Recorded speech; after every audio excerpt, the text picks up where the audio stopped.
வணக்கம்,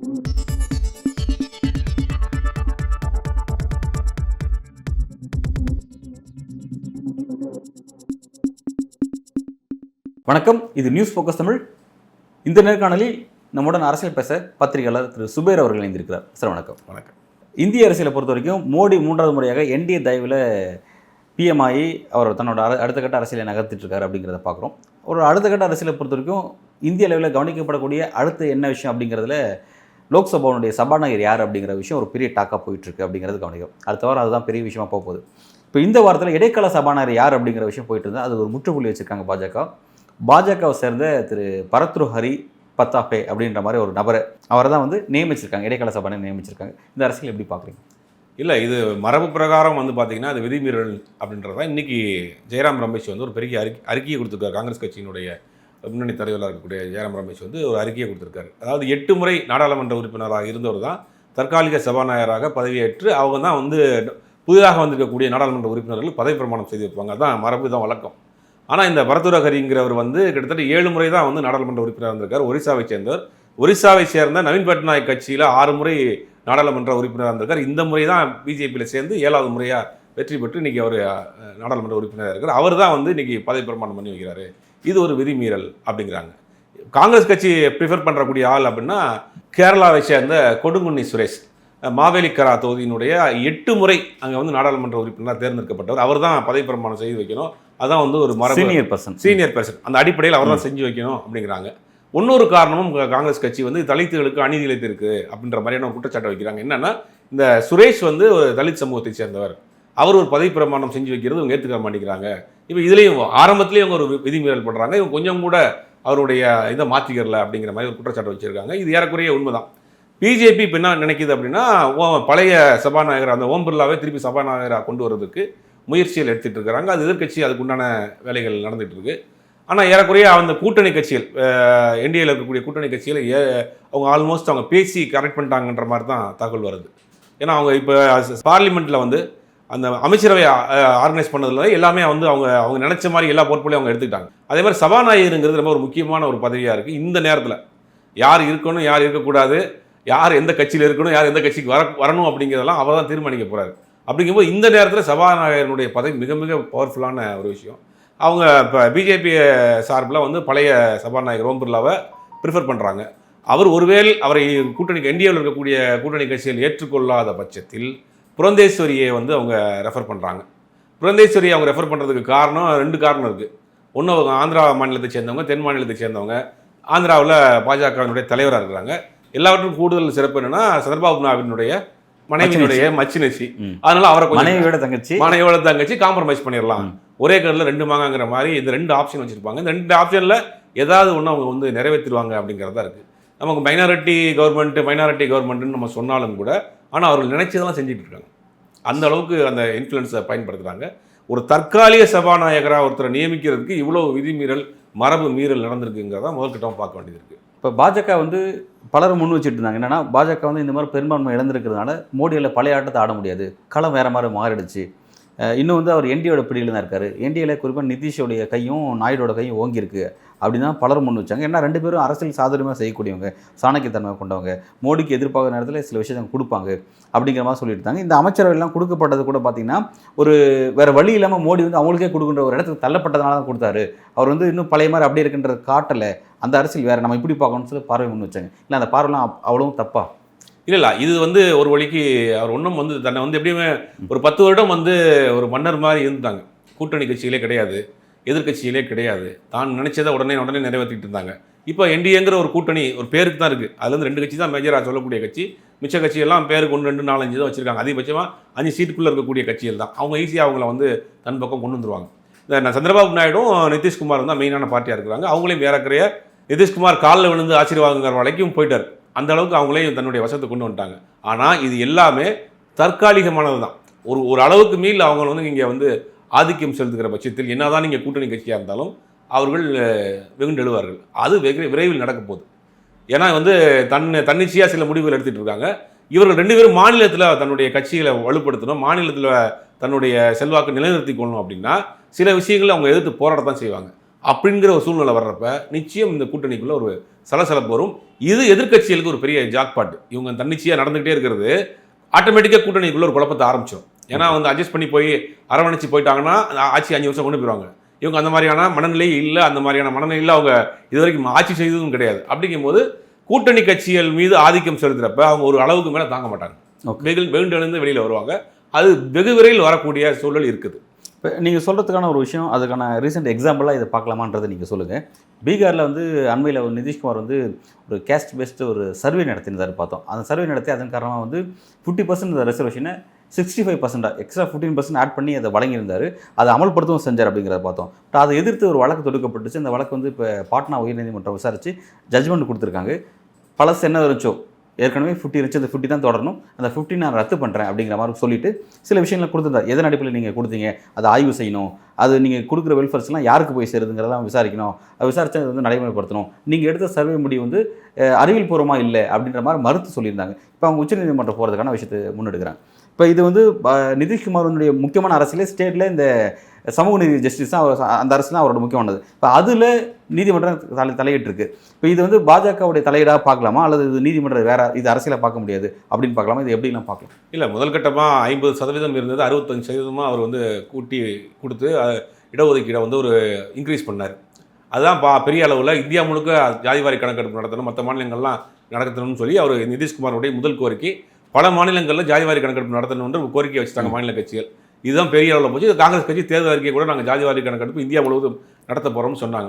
இவ்வளவு நாளாக ஜாதிவாரி கணக்கெடுப்புக்கு எதிராக கோர்ட்டில் வராத தீர்ப்பு நிதிஷ்குமார் என்டிஏ கூட்டணியில் உள்ளே போன பிறகு ஏன் வந்துச்சு அப்படிங்கிறது பின்னாடி ஒரு அரசியல் இருக்கும் அப்படிங்கிறதான் பார்க்க வேண்டியதாக இருக்குது. இப்போ நிதிஷ்குமாருக்கு ஒரு செக்கு, இந்த வழக்கு இப்போ உச்சநீதிமன்றத்துக்கு போகுது. உச்சநீதிமன்றத்துக்கு போனால் அங்கே எப்படி வழக்கு வரப்போகுது, எப்படி தீர்ப்பு வரப்போகுது, எத்தனை வருஷங்கள் ஆகும், அது வரைக்கும் இந்த ஆட்சிகள் கொண்டு போகலாமா அப்படிங்கிற மாதிரி ஒரு விஷயம் வரும். இப்போ என்னென்னா ஜாதிவாரி கணக்கெடுப்பு நடத்தணும்னு சொல்லி நிதிஷ்குமார் என்டிஏ கூட்டணியை ப்ரெஷர் பண்ண முடியாது. நீங்கள் எடுத்துட்டீங்க, பார்த்துட்டீங்க, அதே மாதிரி பாட்னா ஹைகோர்ட் வந்து தள்ளுபடி பண்ணிடுச்சு, இப்போ நீங்கள் இந்தியா முழுக்க அமல்படுத்தணும்னு நினைக்கிறீங்க, இப்போ இந்த கேஸ் முடிக்கிட்டோம், முதல்ல அதில் என்ன ரிசல்ட் உச்சநீதிமன்றம் கொடுக்குதோ அதன் அடிப்படையில் பண்ணுவோம் அப்படின்னு அவங்க ஆஃப் பண்ணிட்டாங்க.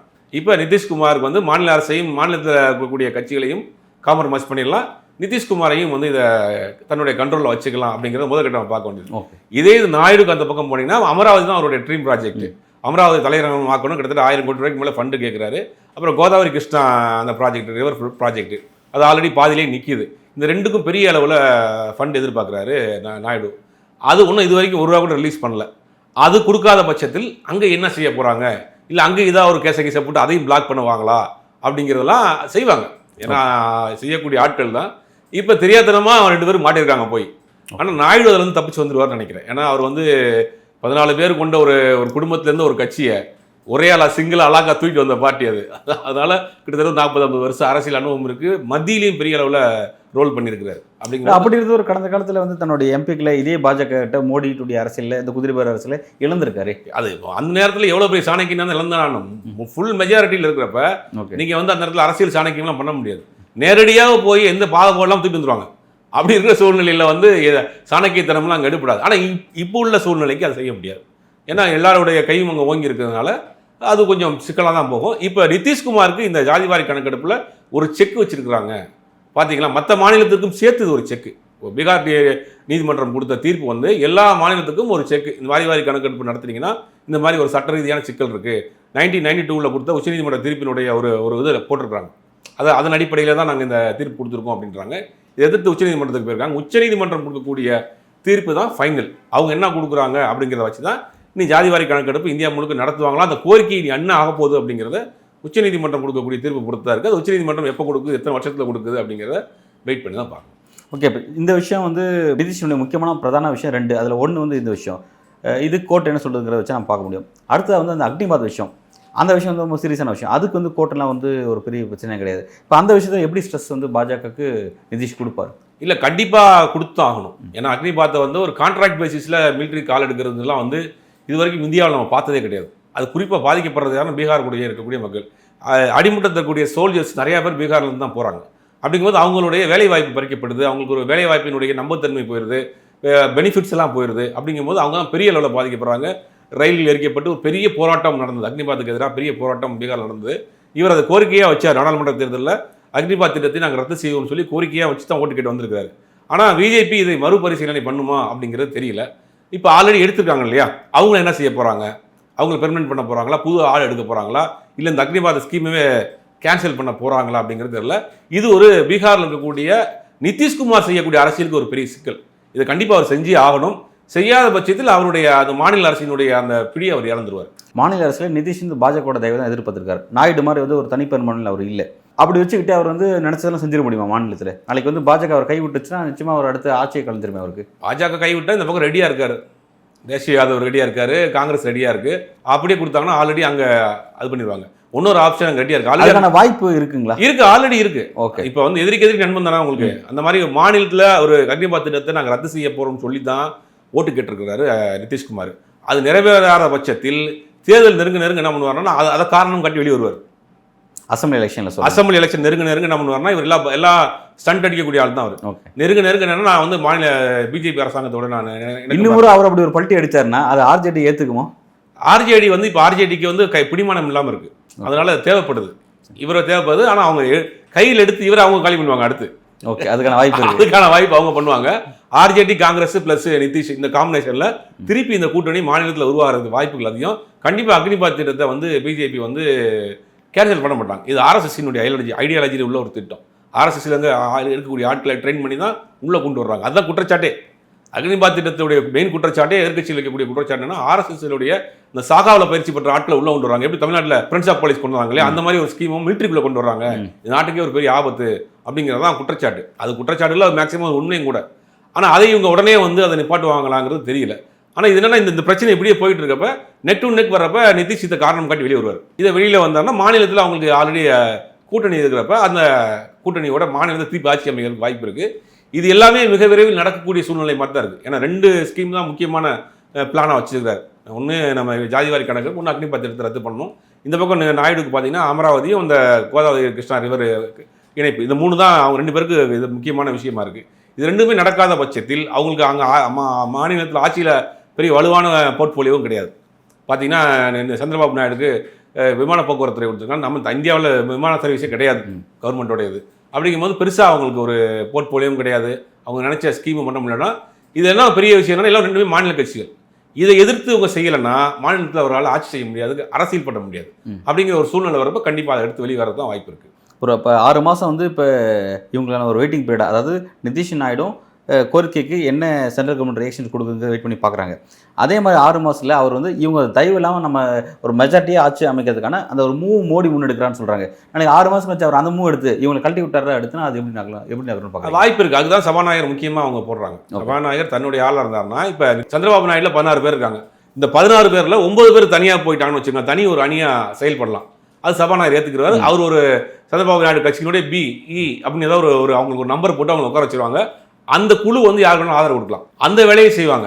ஒரு ஆள் 2 ஆள் போனால் தான் உங்களுக்கு கட்சி தாவல் தலைவரத்தில் MLA MP பதவி போகும். இந்த தனி அணியாக போனாங்கன்னா அதுக்கு ஒன்றும் செய்ய முடியாது. அதுக்கு நீதிமன்றத்துக்கு போவாங்க, வழக்கு நடக்கும், 5 வருஷம் நடக்கும், நம்ம பார்த்துருக்கோம். அந்த வேலையை வந்து சந்திரபாபு நாயுடு கட்சியிலையும் நம்ம நிதிஷ் கட்சியிலையும் செய்வாங்க. அதுக்கெல்லாம் அவங்க பிரீத்திங் டைம் எடுத்துருக்காங்க. அவங்க அதாவது நீங்கள் என்ன தானே மைனாரிட்டி ஆச்சு இவங்க 6 வருஷம் 5 வருஷம் கொண்டு போயிடுவாங்களா அப்படி இப்படின்னு நினச்சாலும் பவர் கைக்கு வந்துருச்சு. நீங்கள் எல்லாமே EDயாக இருக்கட்டும், ஐடியாக இருக்கட்டும், எல்லாமே தன்னுடைய கண்ட்ரோலில் இருக்குது. அப்படிங்கும்போது எந்த எல்லைக்கும் தன்னுடைய அதிகாரத்தை காப்பாற்றிக்கிறதுக்கு போவாங்க. இந்த 10 வருஷத்தில் அவங்க வந்து யாருடைய தயவும் இல்லாமல் தனி இண்டிபெண்டாக வாழ்ந்துட்டாங்க. அப்படிங்கும்போது இந்த இடைஞ்சல்களை முதல்ல சரி செய்யறதுக்கு தான் பார்ப்பாங்க. பாம்பின் காலை பிடிச்ச மாதிரி தான் பிடிச்சிருக்காங்க 2 பேரும். அது காலப்போக்கில் அந்த 2 பேர் கட்சிக்கு தான் பெரிய ஒரு சிக்கல் அது முடிய போகுது. இப்போ NDAல இந்த மாதிரி ஒரு குழப்பம் இருக்கக்கூடிய இந்த நேரத்தில் யார் சபாநாயகர் அப்படிங்கிற விஷயம் ஒரு பெரிய டாக் போயிட்டுருக்கு. இந்த நேரத்தில் அரசு ஒரு நிலையான அரசை உருவாகலை அப்படிங்கிற மாதிரி தோற்றம் இருந்தாலும் ஆல்ரெடி இந்த அரசு ஒரு புதிய பிரச்சனை எதிர்கொண்டுட்டு இருக்கு. அதாவது குறிப்பாக வந்து நீட்டில் ஒரு மிகப்பெரிய பிரச்சனை எதிர்கொண்டுச்சுங்கிறத பார்த்தோம். இது நீட் மட்டும் இல்லாமல் அடுத்து கியூட்டில் இருக்குது, பிறகு செட்டில் இருக்குது, இந்த மாதிரி பிரச்சனை இருக்குது. அதாவது தேசிய தேர்வு முகமை நடத்தக்கூடிய எல்லா தேர்விலும் மிகப்பெரிய குளறுபடிகள் நடந்திருக்கு அப்படிங்கிற விஷயம் ஒரு பெரிய பிரச்சனை இந்த அரசுக்கு உருவாயிருக்கு. இந்த அரசு எப்படி இந்த விஷயத்தை எதிர்கொள்ளும்? மோடி தலைமையில் இந்த அரசு இதை எப்படி எதிர்கொள்ளும்ன்ற பார்க்குறேன். ஏன்னா அடுத்த வாரம் பார்லிமெண்ட் கூட இருக்குது, எப்படி ஃபேஸ் பண்ணுவாங்க? இல்லை, தடுமாற்றத்தை தான் இருக்காங்க. இப்போ ஸ்லெட் நெட்டு வந்து இந்தியா முழுவதும் இருக்கக்கூடிய பேராசிரியர்களுக்கான தேர்வு அதை வந்து கேன்சல் பண்ணியிருக்காங்க. கிட்டத்தட்ட லட்சக்கணக்கான பேர் எழுதின தேர்வை கேன்சல் பண்ணியிருக்காங்க, செல்லாது அப்படின்றது கேன்சல் பண்ணியிருக்காங்க. அப்படின்னா அதான் வந்து ஒரு நேற்று கூட ராகுல் காந்தி கேட்டிருக்கிறாரு, நீங்கள் வந்து உக்ரைன் ரஷ்யா வாரலான்னு பாட்டுறீங்க, இல்லை இந்தியாவில் இருக்கக்கூடிய ஒரு எலெக்ஷன் ஒரு எக்ஸாமை நீங்கள் கண்டக்ட் பண்ண முடியலன்னு கேட்குறாரு. உக்ரைன் ரஷ்யா வரவே இந்த ஒரு 3வது மனிதராக போய் தலையிட்டு அந்த போரை நிப்பாட்டுறாரு. அவ்வளோ வல்லமை படைத்த ஆட்கள் நீங்கள் சொல்கிறீங்கல்ல. இந்தியாவில் நடக்கக்கூடிய ஒரு தேர்வை உங்களால் சரியாக நடத்த முடியலையே அப்படின்னு கேட்குறாரு. அவர் கேட்குற கேள்வியில் நியாயம் இருக்குது. அதாவது ஒரு ஸ்லெட் நெட் தேர்வுங்கிறது இந்தியாவில் இருக்கக்கூடிய பேராசிரியர்களை தேர்ந்தெடுக்கக்கூடிய கல்லூரி ப்ரொஃபஸர்கள் தேர்ந்தெடுக்கக்கூடிய ஒரு தேர்வு முறையை குளறுபடி நடந்திருக்கு அப்படின்னு சொல்லி ஒட்டுமொத்தமாக ரத்து பண்ணியிருக்காங்க. இந்த நீட்டு தேர்வை பொறுத்த வரைக்கும் அதுவும் பெரிய குளறுபடி ஆகி போய், ஆனால் முதல்ல என்ன சொன்னார் தர்மேந்திர பிரதான் வந்து இந்தியாவுடைய கல்வி அமைச்சர் என்ன சொன்னார், அதில் குளறுபடியே நடக்கலை, அதில் ஒரு நூலளவு கூட ஒரு இன்ச் அளவு கூட அதில் பிரச்சனை இல்லை, நாங்கள் ரொம்ப தெளிவாக நடத்தியிருக்கோம் அப்படின்னாரு. அடுத்த நாள் என்ன சொல்கிறாரு அப்படின்னா, அதில் குளறுபடி நடந்திருந்தால் நாங்கள் வந்து இது எடுப்போம், நடவடிக்கை எடுப்போம் அப்படிங்கிறாரு. அதுக்கு பிறகு குழு ஒன்று போட்டிருக்கோம் அப்படிங்கிறாங்க. உச்சநீதிமன்றம் இந்த 1600 பேரை வந்து கேன்சல் பண்ணுது. இப்படி ஒட்டுமொத்தமாக அவர்கள் இது வரைக்கும் பண்ணாத ஒரு குழப்பத்தில் இருக்கிறாங்க. இப்போ கண்டிப்பாக நாடாளுமன்றத்தில் எதிர்க்கட்சியில் நீங்கள் ஃபுல் மெஜாரிட்டியாக இருக்கிறப்ப ஏறக்குறைய எல்லா கட்சியிலுமே இந்த விஷயத்தை கையில் எடுக்கும். இப்போ நீட் விவகாரம் வந்து தமிழ்நாட்டில் தான் முதல்ல நீட் வந்து வேணாம், இது சமூக நீதிக்கு எதிரான ஒரு தேர்வு முறை வேணாம் அப்படின்ற மாதிரி நம்ம பேசியிருந்தோம். ஆனால் வடநாடுகள்லையும் பெருசாக அந்த பிரச்சனையும் போயிடுச்சு. பல செய்திகள் நமக்கு வரதில்லைன்னா கூட பீகாரில் இருக்கட்டும், உத்தரப்பிரதேசத்தில் இருக்கட்டும், டெல்லியில் இருக்கட்டும், டெல்லியில் டெய்லி ஏதாவது ஒரு அமைப்பு வந்து போராட்டம் பண்ணிட்டு இருக்காங்க. டெல்லியில் இன்னைக்கு கூட ஏதாவது ஒரு அமைப்போ, ஒரு கட்சியோ, இயக்கமோ, ஒரு என்ஜிஓவோ, ஒரு தன்னார்வலரோ நீட்டுக்கு எதிராக தினமும் போராட்டம் பண்ணிட்டு இருக்காங்க. இப்படி ஒரு பதட்டமான சூழ்நிலை தான் வட இந்தியா முழுவதுமே நீட்டுக்கு எதிரான ஒரு சூழ்நிலை வந்துருச்சு. இது ஒட்டுமொத்தமாக என்ன குரல் வருது அப்படின்னா, நீட்டை மொத்தமாக கேன்சல் பண்ணுங்க. இப்போ என்னன்னா அந்த கிரேஸ் மார்க் போட்டதில் மாட்டினது, ஆன்சர் பேப்பர் லீக் ஆனதில் மாட்டினதில் தேடி போய் உள்ளே பார்க்குறப்ப நிறைய பேருக்கு வந்து நீட்டே ஒரு பெரிய ஸ்கேமு. இப்போ என்ன சொல்கிறாங்க அப்படின்னா, இந்த ஒரு தேர்வு முடிவில் தான் 2024 நடந்த இந்த தேர்வு முடிவில் தான் இந்த மாதிரியான நடந்திருக்குன்ற மாதிரி நமக்கு தெரிய வருது. அப்போ இது வரைக்கும் நடந்ததெல்லாம் அதுலேயும் இந்த மாதிரியான ஸ்கேம் நடந்திருக்கும். அப்போ ஒட்டுமொத்தமாக நீட்டில் வந்து ஏகப்பட்ட குளறுபடி தொடர்ந்து நடந்துகிட்டு இருக்குது. இதை மொத்தமாக கேன்சல் பண்ணணும் அப்படின்றாங்க. இப்போ இந்த பிரச்சனையே நாடாளுமன்றத்தில் கண்டிப்பாக எதிர்க்கட்சியில் எழுப்புவாங்க. ஆனால் அதுக்கு பதில் சொல்லி தான் ஆகணும். ஆனால் இது வரைக்கும் பதில் சொல்லியே பழக்கப்படாத ஆட்கள் நாடாளுமன்றத்தை எப்படி நடத்த போகிறாங்கிறத ரொம்ப ஆர்வமாக இந்திய மக்கள் பார்த்துட்டு இருக்காங்க. நம்மளும் அதை வெயிட் பண்ணி பார்ப்போம். பதில் சொல்கிறாங்களா, இல்லை வந்து பாஸ்வர் வச்சு ஒத்தி வைக்கிறாங்களா அப்படிங்கிறத வெயிட் பண்ணி பார்ப்போம். இந்திய கூட்டணியில் ஒரு முக்கியமான தலைவராக பார்க்கப்பட்ட ஆம் ஆத்மியின் தலைவர் அரவிந்த் கெஜ்ரிவால், டெல்லி முதல்வர், அவருடைய பெயில் எப்போ வருவார் அப்படிங்கிற மாதிரி விஷயம் ரொம்ப பெரிய டாக்காக போயிட்டு இருந்துச்சு. அவருக்கு பெயில் வழங்கப்பட்டதுன்னு சொல்லி டெல்லி ஹைகோர்ட் சொன்னாலும் கூட இடி தாக்கல் பண்ண அந்த மனுவுக்கு அப்புறம் வந்து அது தடுத்து நிறுத்தப்பட்டிருக்கு. 2 அல்லது 3 நாட்களுக்கு பிறகு தான் பெயில் பரிசீலிக்கப்படும் அப்படின்னு சொல்லி விஷயம் வந்துட்டுருக்கு. இது எப்படி பார்க்குறீங்க? இல்லை, இது மேலும் மேலும் நீங்கள் வந்து ஒரு எதிர்க்கட்சிகளை அடக்கிற முயற்சி தான். இடி வந்து தொடர்ந்து நம்ம தமிழ்நாட்டிலே செந்தில் பாலாஜியோடைய வழக்கு ஒன்று கிட்டத்தட்ட 1 வருஷத்துக்கு மேலே ஆயிடுச்சு. அவருக்கும் ஜாமீன் கொடுக்கறதுக்கு தொடர்ந்து எதிர்ப்பு தெரிவிச்சு தான் இருக்குது. அவங்க வந்து வேறொரு வழக்கில் அவருக்கு ஜாமீன் கொடுத்தா கூட நீங்கள் காலையில் திருப்பி ஒரு பெட்டிஷனை போட்டு அவரை வந்து ஜாமீன் ரத்து பண்ணக்கூடிய அளவுக்கு நீங்கள் வேலை பண்ணிட்டாங்க. இப்போ இருந்து தெரியுது வந்து ஒரு பழிவாங்கும் நடவடிக்கையில் தான் அவர் தொடர்ந்து பண்ணிட்டு இருக்காங்க. இந்த மதுபான கொள்கை முறைகேடு வழக்கு அப்படிங்கிற போது அந்த வழக்கு எடுத்துட்டிங்கன்னா அது எங்கெங்கேயோ போகுது, அது ஆந்திரா வரைக்கும் போகுது. இப்போ அந்த வழக்கில் வந்து ஒரு ஒயின் ஷாப் வந்து பிரைவேட்டு கொடுத்ததில் இவ்வளோ பெரிய அளவில் ஸ்கேம் நடந்திருக்கு அப்படிங்கிற மாதிரி தான் இந்த வழக்கு கொண்டு போகிறாங்க. ஆனால் இது திட்டமிட்டே கெஜ்ரிவாலை இந்த நேரத்தில் வெளியில் விட்டால் திருப்பி பேசுவார். வெளியில் வந்து அவரை முடக்கி வைக்கணும், நாடாளுமன்றம் கூட போகுது, இந்த நேரத்தில் வெளியில் வந்து பேச ஆரம்பித்தானா இன்னும் கொஞ்சம் பிரச்சனை பெருசாகும். நீட்டுக்கு எதிராக ஆம் ஆத்மி தொடர்ந்து இப்போ டெல்லியில் போராட்டம் வேறு பண்ணிட்டு இருக்காங்க. மற்ற விஷயங்கள் எல்லாத்துக்கும் போராட்டங்கள் பண்ணிட்டு இருக்காங்க. ஆம் ஆத்மியில் ஒரு இளைஞர்கள் டீம் ஒன்று இருக்குது டெல்லியில் பெருசாக. அது என்னென்னா தலைநகரம் பெரிய அளவில் அவங்க ரொம்ப கார்னர் பண்ணிட்டு இருக்காங்க. அப்படிங்கும்போது இந்த நேரத்தில் வெளியே வந்தாருன்னா இன்னும் கொஞ்சம் பிரச்சனையாகும் அப்படிங்கிறதுல ஸ்ட்ராங்காக இருக்கிறாங்க. எனக்கு தெரிஞ்ச இன்னும் கொஞ்சம் சில வழக்குகளை கூட போகிறதுக்கு வாய்ப்புகள் இருக்குது. இந்திய அரசியல் ரொம்ப பரபரப்பாக இயங்கிட்டு இருக்குது. வரக்கூடிய நாட்களில் அடுத்த வாரங்களில் மிகவும் பெரிய பரபரப்பான செய்திகளை வெளியுறும்னு சொல்லியிருக்கீங்க. எப்படி நகருது அப்படிங்கிறத பார்ப்போம். எதிர்க்கட்சிகள் வந்து எப்படி இந்த விஷயங்களை ஹேண்டில் பண்ணுறாங்க அப்படிங்கிறத பொறுத்திருந்து பார்ப்போம். மிக்க நன்றி.